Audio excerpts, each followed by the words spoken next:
I guess one of the first things that comes from my mind is just trying to link a couple of the themes that you picked on.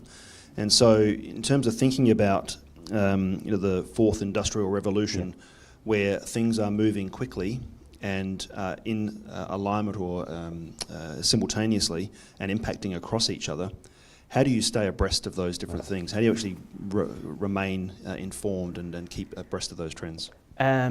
So first of all, I think you got to decide on what are the sources of information that you trust. We could have a completely different conversation about the US election, but let's not talk about that. But today I think what you're doing is you're facing a plethora of information. And so in many ways, what do you use? Do you use a LinkedIn feed? Do you use one or two, the Harvard Business Review? What are the types of sources of information where you believe there's truth? And so I think you need to look at that. So I think it's there's a lot of reading involved today. I think it's a lot of then going out and looking for people who are challenging conventional wisdom as to why. And then I think what it becomes is common sense. Because today I think there's the tendency that you take things on faith without challenging. And so how I try and do it is to look at sources of information.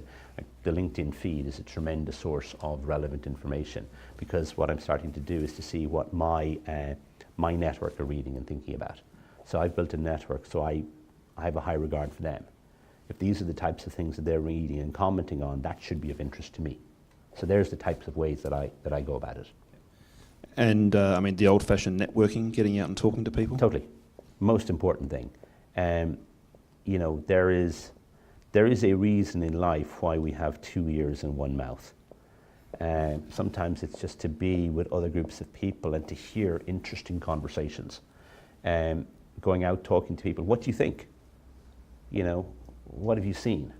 What works for you? What doesn't work for you? What would you advise me? What would you advise me not to do? I think the more that you can do that, it's more important than ever.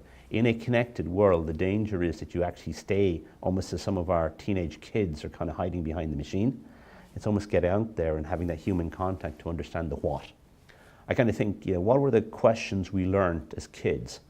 What, why, who, how, where, when? I think more and more we go back to those basic conversations, those basic questions, and asking like-minded groups, what do you think? Where do you disagree?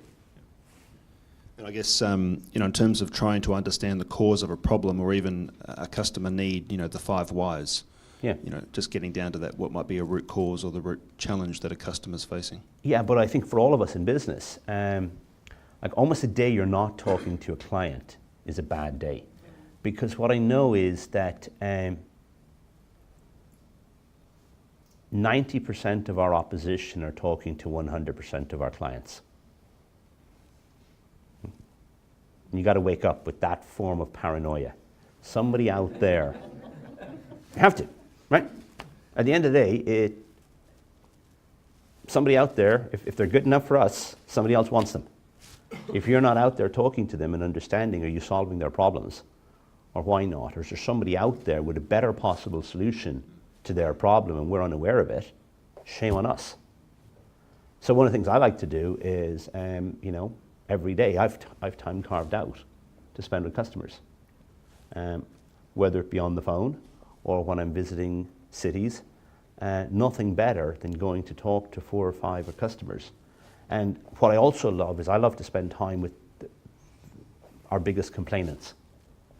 Because the danger is I will go to a city or I'll go to a country and my team will have lined me up to talk to the customers that want to tell me good things. Well, that's not necessarily a representative sample. I need to be out there talking to the customers who are really annoyed at me. I've done something that, when I say I, myself, my team, we collectively have done something that didn't help the customer. And the best way I can learn is for them just to give me that unfettered left hook. So then I'm kind of, there's no editorial between me and them. I'm getting their truth, not somebody from my team who is packaging it up and making it seem less important, because it's incredibly important in the customer's eyes.